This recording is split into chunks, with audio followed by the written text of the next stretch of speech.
ఏం సెక్షన్లు పెడుతున్నారు ఈ రైతుల మీద? రుణమాఫీ జరగలేదు అని ఆందోళన చేస్తే 7 సంవత్సరాలు శిక్ష పడే విధంగా సెక్షన్ 126, 2 సంవత్సరాలు శిక్ష పడే విధంగా సెక్షన్ 189, 1 సంవత్సరం శిక్ష పడే విధంగా 223. ఇలా చాలా విచిత్రంగా attack on public servants, civil disobedience, ఈ రకమైన కేసులు రైతుల మీద 7 సంవత్సరాలు శిక్ష పడే విధంగా రైతుల మీద కేసులు పెడతా ఉన్నారు. ఇది వాస్తవం, క్షేత్రస్థాయిలో ఉన్న పరిస్థితి.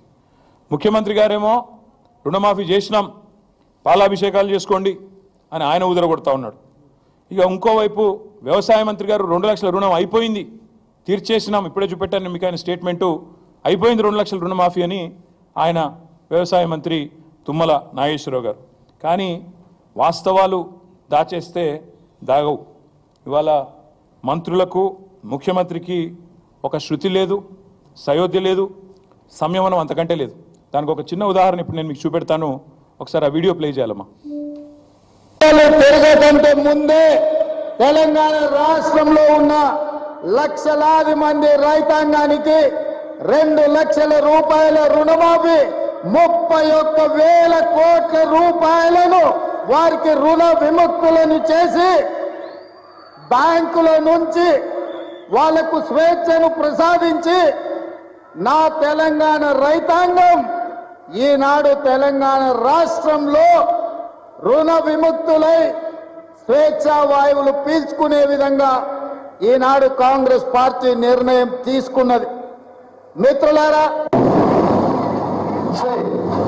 కొన్ని ఏదైతే సాంకేతిక కారణాల వల్ల రుణమాఫీ జరగలేదు, వాళ్ళకి 100% మేము రుణమాఫీ 2 లక్షల రూపాయల వరకు చేస్తామని చెప్పి మనం హామీ ఇస్తున్నాం.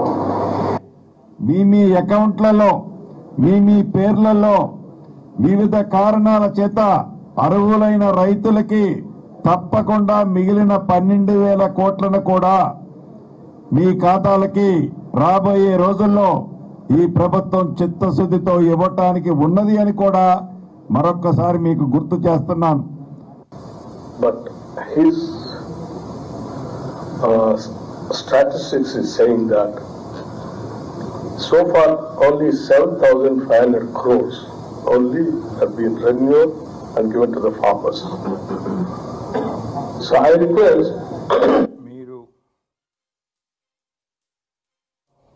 ముఖ్యమంత్రి గారు మాట్లాడిన మాట ఇప్పుడే నేను చూపెట్టాను, వ్యవసాయ మంత్రి తీయండి.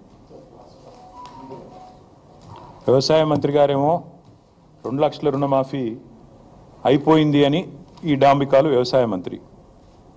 ముఖ్యమంత్రి అదే ఖమ్మం జిల్లాలో మీటింగ్ పెట్టి 2 లక్షలు ఇచ్చేసినాం, అయిపోయింది, 31,000 కోట్లు ఖతమైపోయింది, మీ అకౌంట్లో పడ్డాయి, ఇక మీరు సంబరాలు చేయండి, ఏట్లో దుంకండి ప్రతిపక్ష నాయకులు అని ముఖ్యమంత్రి. మరి ఇప్పుడే ఇంకా 3 మంత్రులు మాట్లాడినారు, ఉప ముఖ్యమంత్రి గారితో సహా. బట్టి గారు ఏమన్నారు? ఆయన చెప్పిన లెక్కలింటే, బట్టి గారు చెప్పిన లెక్కలింటే రుణమాఫీ వట్టిదే అని స్పష్టంగా అర్థమైంది. రుణమాఫీ వట్టిదే, జరగనే లేదు అనే మాట స్పష్టంగా అర్థమైంది. ఉత్తమ్ కుమార్ రెడ్డి గారు చెప్పారు సాంకేతిక కారణాల వల్ల. సాంకేతిక కారణాలు ఏమి లేవు, మీరు ఎట్లా తప్పించుకుందామా అని చెప్పి ఆంక్షలు కొర్రీలు పెట్టి ఎట్లా ఎగరగొడదామా పేర్లు అని చెప్పి చేసిన దిక్కుమాలిన దివాలా కోరు రాజకీయం తప్ప ఇందులో సాంకేతికం లేదు, మన్ను లేదు.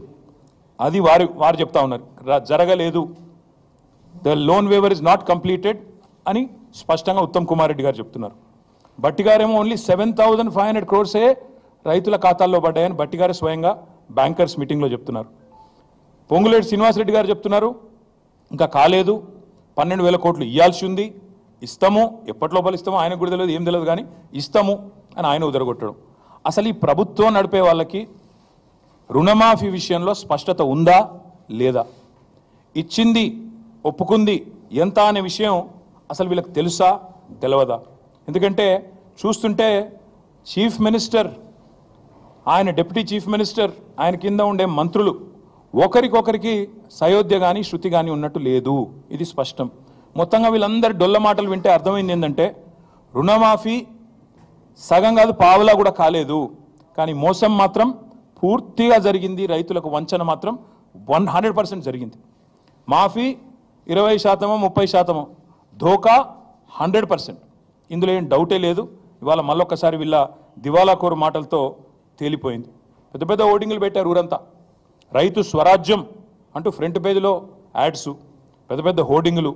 ఇది రైతు స్వరాజ్యం కాదు, రైతును ఏడిపిస్తున్న రాజ్యం, రైతును మోసం చేస్తున్న రాజ్యం అని మేము అంటా ఉన్నాం. అందుకే ఈ ముఖ్యమంత్రి, ఈయన మంత్రివర్గ సహచరులు, ఈయన ప్రభుత్వం చేస్తున్న మోసానికి వ్యతిరేకంగా రేపు బీఆర్ఎస్ పార్టీ ఆధ్వర్యంలో అన్ని మండల కేంద్రాలలో రేపు రైతులను కూడగట్టుకొని మా పార్టీ కార్యకర్తలు మేమందరం కూడా ధర్నాలకు పిలుపునిచ్చినాం.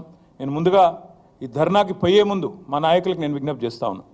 మీరు నిరసనలకు శ్రీకారం చుట్టే ముందు నిన్న ముఖ్యమంత్రి మాట్లాడిన చిల్లర మాటలు, ఆయన అవాకులు చెవాకులు కారు కూతలు ఏదైతే దిగజారిన బజారు భాష వాడిండో తెలంగాణ తల్లిని ఉద్దేశించి, తెలంగాణ తల్లి విగ్రహం పెట్టాలని మనం అడిగితే ఆయన ఏదైతే ఒక బజారు భాష వాడినాడో దానికి నిరసనగా రేపు ఎక్కడికక్కడ మీరు ధర్నాకి ఉపక్రమించే ముందు తెలంగాణ తల్లి విగ్రహం ఉంటే ఆ విగ్రహానికి పాలాభిషేకం చేయండి, నిరసనలో కూర్చోండి.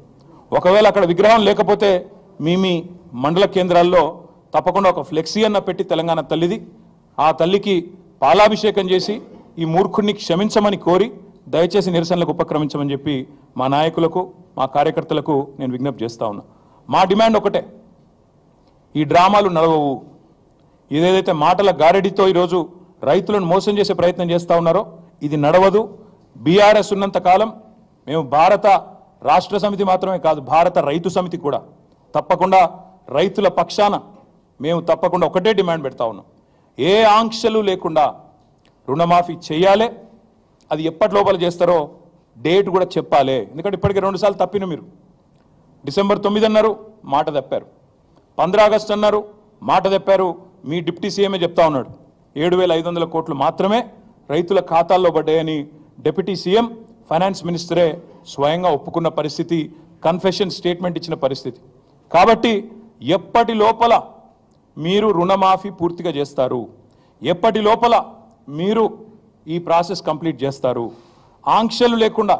ఈ మాట ఎందుకంటా ఉన్నా అంటే మేము ప్రభుత్వంలో ఉన్ననాడు మేము రైతుల పట్ల మా ఆలోచన విధానం ఒకటే, కొత్తగా ఏర్పడ్డ రాష్ట్రంలో వ్యవసాయంలో సంక్షోభం ఉండొద్దు. తెలంగాణ రైతులు దశాబ్దాల పాటు కోరుకున్నది తెలంగాణ వస్తే మా బతుకు బాగుపడుతుందని కోరుకున్నారు.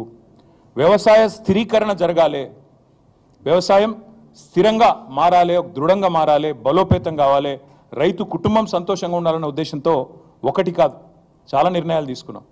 నీటి తీరువ మొత్తం రద్దు చేసినాం, నీళ్లు పుష్కలంగా ఇచ్చాం. అది చెరువులు కావచ్చు, చెక్ డ్యామ్లు కావచ్చు, చిన్న చిన్న కుంటలు కావచ్చు, భూగర్భ జలాలను పైకి తెచ్చే ప్రయత్నం కావచ్చు, మేజర్ రిజర్వాయర్లు కావచ్చు, మేజర్ ప్రాజెక్టులు కావచ్చు, సమాంతరంగా ఏకకాలంలో ఇట్లాంటి కార్యక్రమాలు చేశాం. రైతుకు పెట్టుబడి ఇచ్చినాం.